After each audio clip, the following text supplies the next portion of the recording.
Hoy nos visita Renzo Piqué. Él es músico, compositor y cantante. Nació en Los Toldos, pero vive en Bahía Blanca. ¿Qué tal? ¿Cómo estás, Renzo? Muy bienvenido. ¿Qué tal, Graciela? Buenas tardes. Estoy muy bien, muchas gracias por preguntar. Un placer estar acá, digamos, ¿no? Una pantalla más y conociéndote a vos, que ya por lo que hemos charlado, sos un ángel. Así que Bueno, vamos a disfrutar mucho de esta entrevista. bueno, vamos a ver si soy tan genio. Lo primero que quiero saber es cómo llegaste vos a la música, ¿no? Porque uno no llega a lo que es porque sí, siempre hay algo detrás. ¿Y qué fue lo que hubo detrás tuyo? En principio yo creo que desde el origen de los tiempos la música llega a mí, ¿no? Después, seguir ese camino que me fue mostrando fue una cuestión de constancia, que a ciencia cierta es para lo único que la he tenido, ¿no? La constancia. Después, como buen geminiano, como auténtico, las cosas que se vuelven reiterativas me aburren, ¿no? O sea, he practicado todos los deportes que hay por haber, pero cuando se vuelve monótono, enseguida aborto, porque es como dijo un músico muy conocido, es que donde hay zona de confort, donde hay armonía, donde hay tranquilidad, aquel que es músico tiene que generar caos, tiene que salir Claro. inmediatamente. Sí, así que, bueno, ya te digo, me aburren, por así decirlo, las cuestiones que se vuelven reiterativas y la música es algo que me ha ofrecido mucha variante, muchas sensaciones diferentes, ¿no?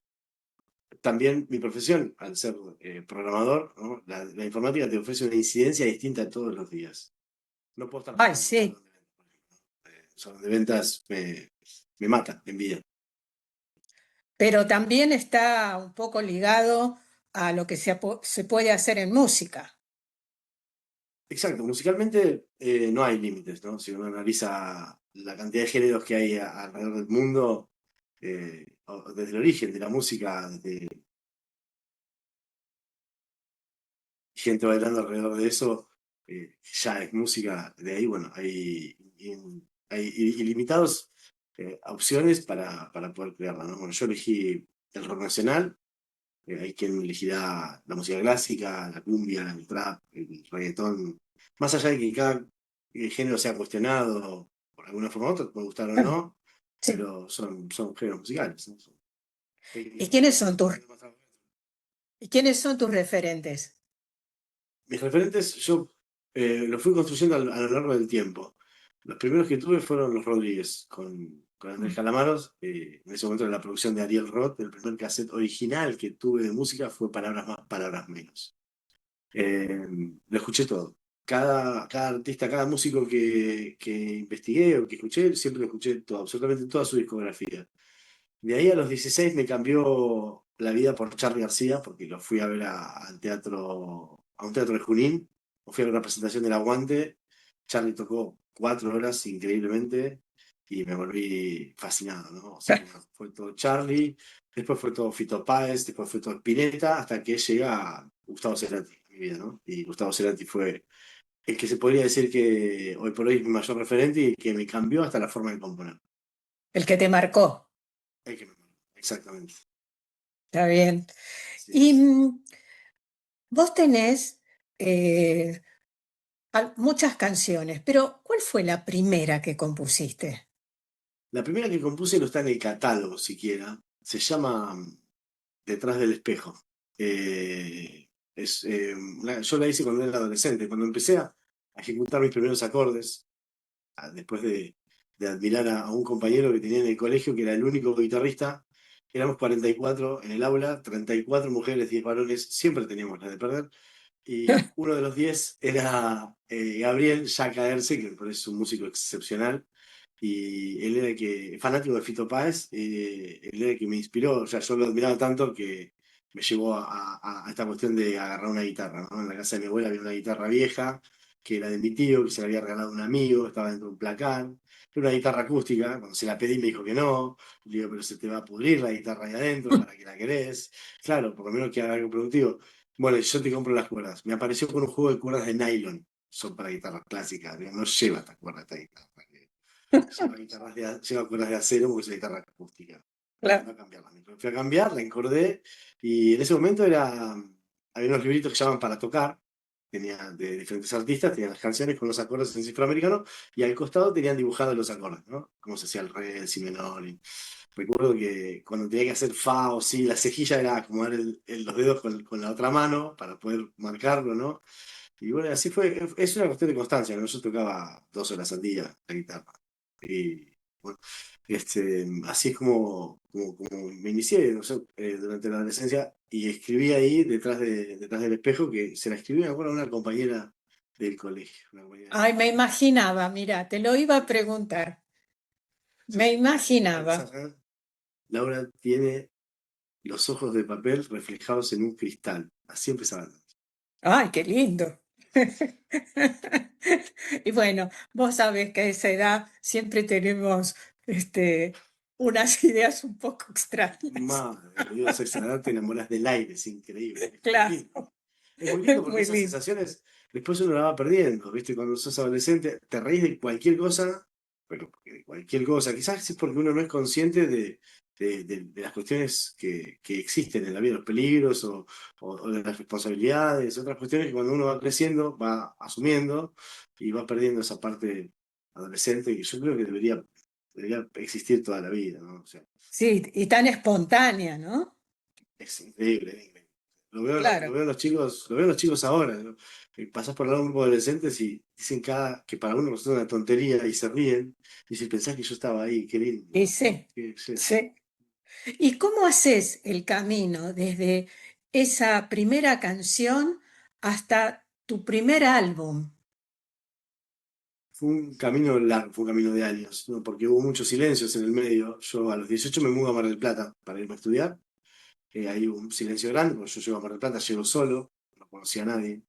Y atrás mío viene también de Los Toldos un excelentísimo músico que se llama Emanuel Barlópulo, y además un genio. Mientras que yo estaba de joda saliendo de la adolescencia, él estaba encerrado en su sótano estudiando armonía. Un genio musical. Pero bueno, él no tomó la música como su estandarte. Después estudió ingeniería industrial, es un genio. Y en ese momento nos conocimos, nos juntamos y empezamos a hacer eh, acústicos en diferentes bares con otros 2 músicos más. Eso fue después de 3 o 4 años de estar en Mar del Plata, ¿no? Me fui a Puerto San Julián, silencio. Me fui a Río Gallegos 1 año más. Y ahí empecé a crear, ahí fue cuando compré mi primera plaquita de sonido, donde empecé a entender los software de grabación, los DAW, cómo funcionaban, y empecé tipo maquetar las canciones que yo ya tenía escritas, ¿no? Luego vuelvo a Mar del Plata en el año 2012 y ya venía digamos, con ese empujón desde el sur que me tenía maquetando bueno, eso es la cámara. Ahí está, me volvió loco la cámara. Ahí va, no, en Mar del Plata, cuando llego el año 2012, el 3 de junio del año 2012, del día de mi cumpleaños, yo aterrizo en Buenos Aires y me acuerdo que me bajé del avión y dije, Smoke, qué rico. Porque claro, el sur, Río Gallegos es una ciudad Sí, muy cerrada socialmente, yo no conectaba, me sentía muy triste antes de tomar la decisión de volverme, ¿no? Y bueno, volví a Mar del Plata. En esa época me puse en contacto con músicos mexicanos que estaban fascinados con ese estilo, porque yo en agosto de 2012 compongo Paracaídas, la primera canción que hago con las influencias de Gustavo Cerati. Paracaídas me enseña, me saca de cantar sobre el acorde, me enseña otra forma de componer, otras melodías. Paracaídas es 2 o 3 melodías en una sola canción. Es la canción que marcó incluso el concepto musical de Ruleta Rusa de equilibrio. Y ellos escuchaban eso y, vente para aquí, hermano, tu música la rola, decían, o sea, era irme al DF. Y me asusté, me dio por ahí mentalidad capitalista de decir dónde voy a estar, de qué voy a vivir, de qué voy a comer, eh, qué voy a hacer al DF, ¿no? Y pierdo esa oportunidad, la dejo en realidad, y digo, me voy a poner a trabajar. Así que guardé la guitarrita y me puse a construir una empresa de software que hoy por hoy está funcionando, que hoy por hoy tiene su gente trabajando. Y el proyecto fue para que hoy por hoy me dé la tranquilidad de poder desplazarme musicalmente sin sobresaltos, ¿no? Pues se entiende que hoy por hoy musicalmente uno necesita de cierto respaldo económico para poder claro. avanzar, trascender. No es como antes, no puedes ir a tocar la guitarra a la plaza. Cuando lo quise hacer me dijeron, vení para acá, que encima te van a robar la guitarra, ¿a dónde va? O sea, bueno, hacerlo desde adentro y con esa tranquilidad, decir, no, bueno, voy a grabar.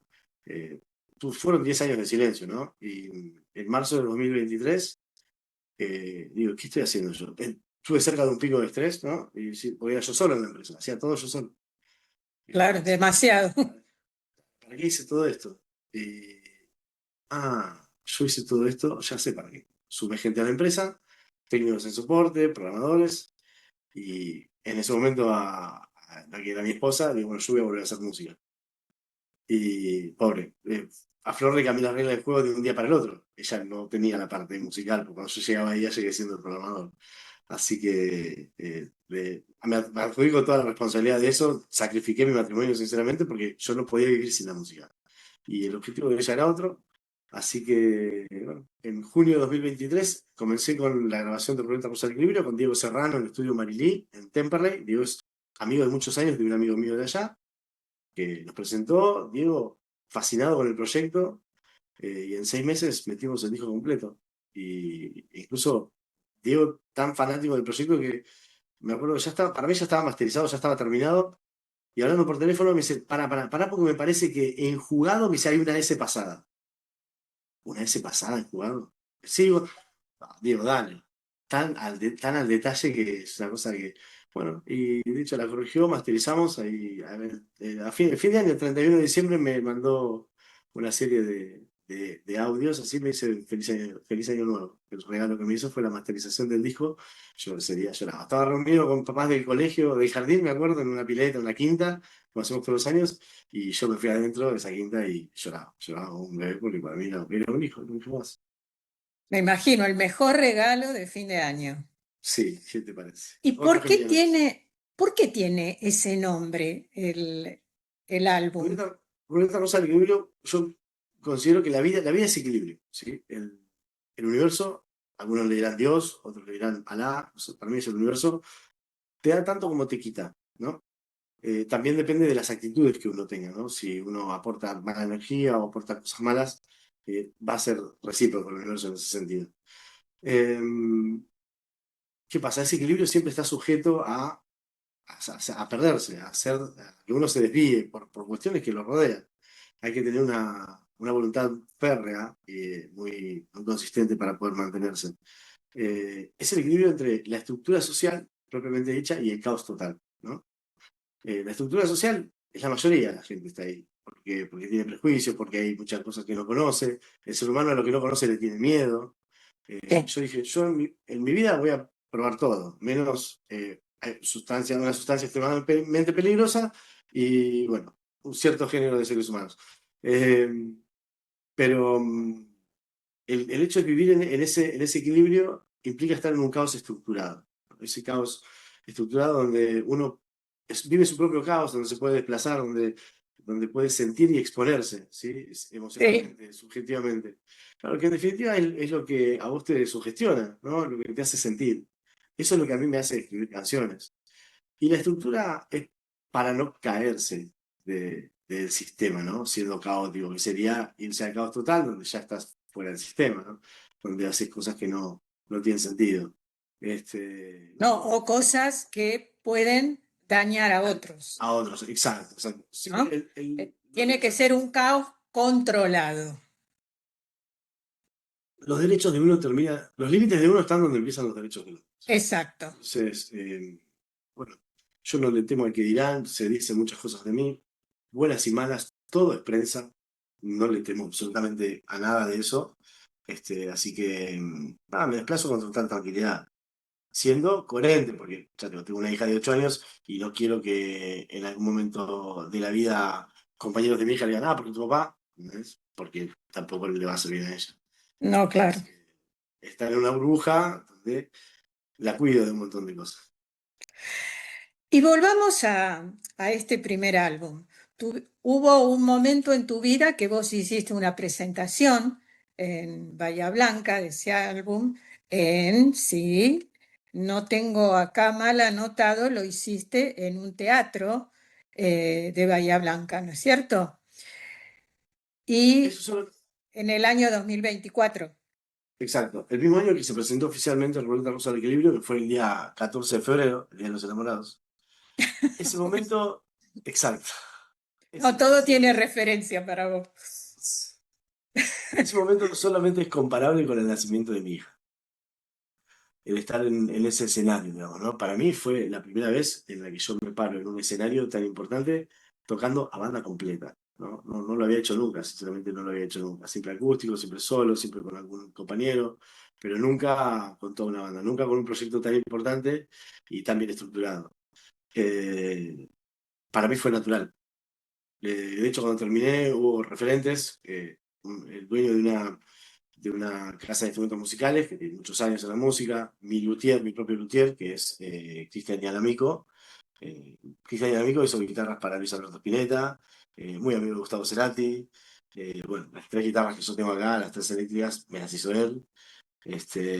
Cuando me bajé, me dijeron, la verdad que sorprendente, es increíble la naturalidad con la que te manejas arriba del escenario, con los músicos, con el público. Esto me está volviendo loco. Eh, es como, o sea, la experiencia que tenés es increíble. No, yo no tengo experiencia, la verdad que para mí es como mi lugar en el mundo, ¿no? Estar ahí arriba. Y no tengo pánico escénico, no me pongo nervioso, excepto en la primera canción, cuando yo escucho que está todo bien, ya ahí lo empiezo a disfrutar y lo Ahí hago, te relajas. ahí me relajo. Me relajo, lo hago de manera natural, lo disfruto. Sí, me gusta mucho la gente. Cuanta más gente hay, para mí es mejor, inclusive. Sí. Es más difícil tocar para mí para un grupo reducido de personas que para cuando hay, no sé, 300, 400, 500 personas, lo que sea, ¿no? Cuanto más gente hay, más energía se recibe arriba del escenario y esa energía uno la utiliza para seguir tocando. Bueno, digamos que eso te pasó en el Teatro Auditorio Luis Caronti Caronti, de Bahía Blanca, exacto. de Bahía Blanca. El teatro de la biblioteca Rivadavia, de acá de Bahía Blanca. Y vos tenés dos temas que son muy representativos tuyos. Uno es Acorralados y Acorralado en otro estructura. Acorralado en estructura. Acarralos de estructura y Jugado, Jugado.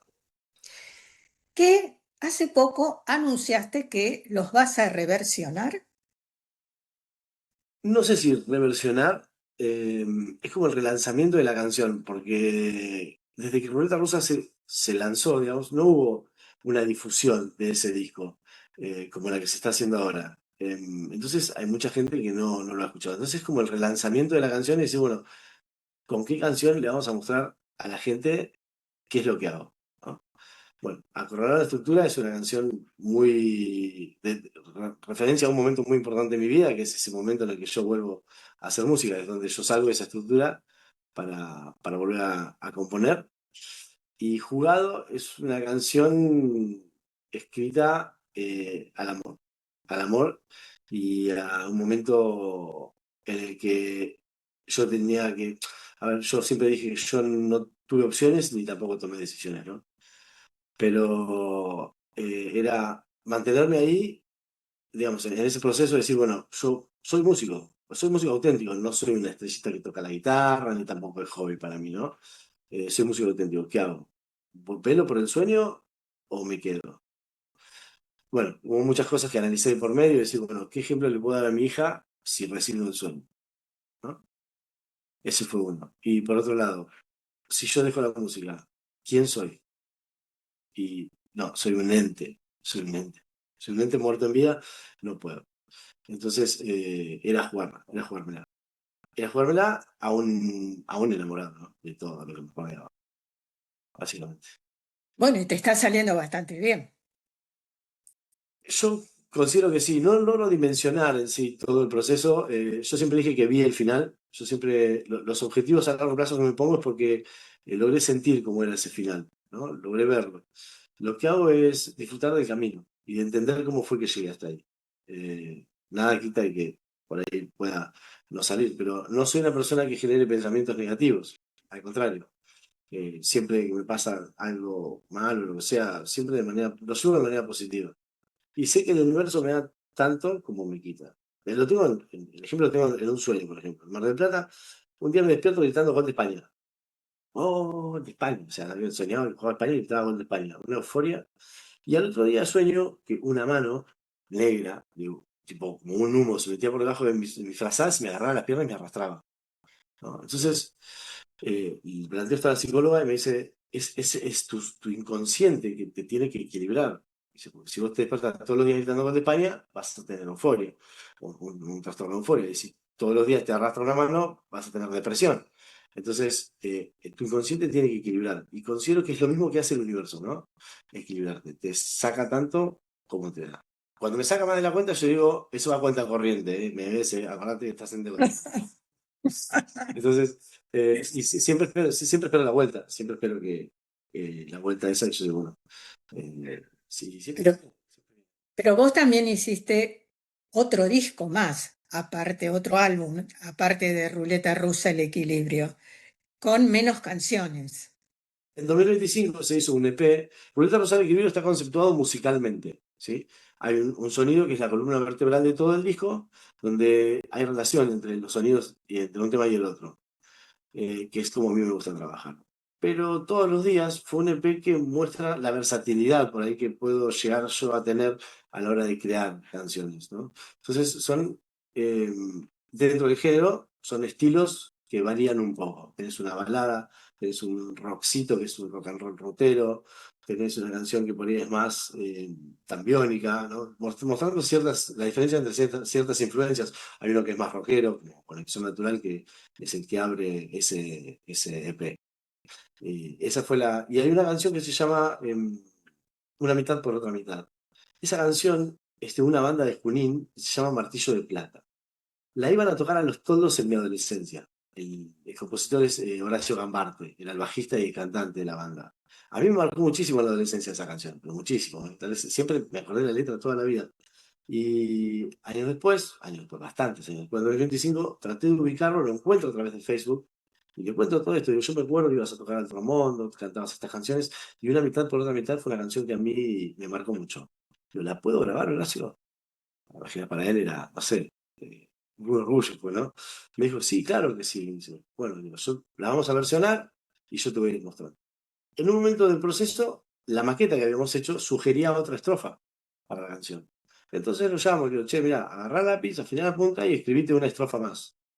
A lo que me dice, termina la voz a la canción. Escribí la voz, termina la voz. ¿En serio eso? Sí, termina la voz. Buenísimo. Así que Qué escribí la estrofa. responsabilidad. ¿Qué te parece? ¿Qué te parece? Bueno, pues yo la sentía mucho la canción, así que la entendí.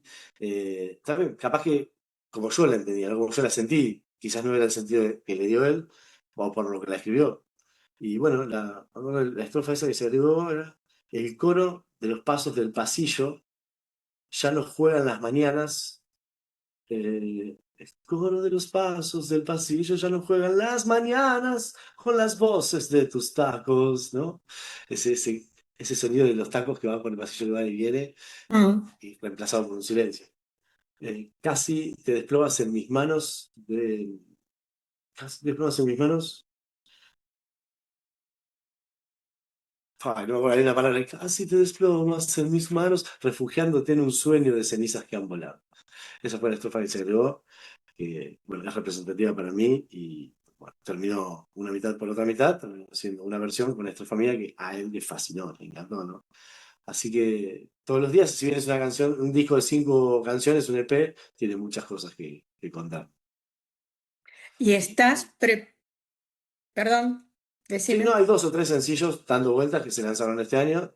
Uno es Salando la Tristeza y otro es Enigma, ¿no? Que es como para no dejar mucho espacio vacío, se publicaron esos sencillos y ahora estoy preparando el tercer disco. Eso era lo que te quería preguntar. Voy a Buenos Aires la semana que viene, ya a reunirme con Diego Serrano y a plantear el concepto musical del primer disco, con seguramente 2 o 3 canciones que vamos a producir. El disco ya está todo escrito, vamos a producir las primeras para decir, bueno, musicalmente es por acá. Y el concepto subjetivo también ya está hecho en la canción. Así que tenés el año, digamos, completo, Para lo porque que resta del año, para, musicalmente, en ese sentido, sí. tenés. En el medio, si surgen vivos, obviamente que se va a hacer, ¿no? Se van a tocar. Yo tengo muchas ganas de tocar en vivo, sinceramente. Y en Buenos Aires. Por sobre todas las cosas en Buenos Aires. Y bueno, vamos a hacer todo lo posible para que eso se haga realidad, ¿no? Porque Buenos Aires es el lanzamiento de todos los cantantes, lamentablemente. Buenos Aires es así, como siempre digo, y siempre dice la gente, Dios está en todos lados, pero en Buenos Aires, yo Y lo sí, redondeo, lo voy a decir una vez más, diciendo que Satanás también está así. Si y le vamos a sí, pedir favor, le vamos a pedir a todos. O sea, no sí, vamos a. sí, es el cielo y el infierno, las Exacto. dos Bueno, cosas. el concepto, te voy a revelar una primicia, que el concepto del tercer disco va un poquito por ahí, ¿no? En lo que es el medio entre el cielo y el infierno. Ah, qué bueno. Bueno, gracias por la primicia. Por favor, un placer. Bueno, yo te agradezco muchísimo esta entrevista. Te deseo lo mejor, la mejor suerte para que termines ese disco y que lo lances, porque supongo que lo van a estar lanzando el año que viene. Yo creo que sí, más o menos sigue la mecánica de trabajo que tuvimos con Ruleta Rusa al Equilibrio, así que estimo que para principios de 2027 ese disco se va a estar lanzando. Todavía hay mucho trabajo que hacer con el material que ya hay, ¿no? Ruleta Rusa al Equilibrio es un disco que en ningún momento se explotó, por así decirlo. Un disco que se grabó, se escribió, y que quedó ahí, no se hizo ninguna campaña, no salió a mostrarse a la gente. Se presentó en vivo, pero ahí quedó. Pasa que tampoco Bahía Blanca me da las posibilidades de poder hacerlo. Es una ciudad que artísticamente es muy cerrada, por así decirlo. La gente de acá no empatiza mucho con el arte. Vino Lisandro Aristimuño a tocar la última vez al Teatro Don Bosco y había la mitad de las personas, ¿no? Y yo, bueno, Lisandro Aristimuño tiene que llenar, ¿no? Estaba agotadas las entradas en toda su gira, menos en Bahía Blanca. Sí, bueno, así que es acá, es Bahía Blanca, el problema es el país.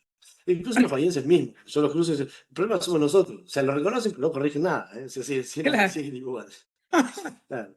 Sí, así. Bueno, te esperamos entonces en Buenos Aires para que puedas terminar el disco. Otra vez te digo muchísimas gracias por darnos este espacio y cuando quieras, acá estamos para Bueno, brindarte el apoyo. bueno, Graciela, muchas gracias a vos.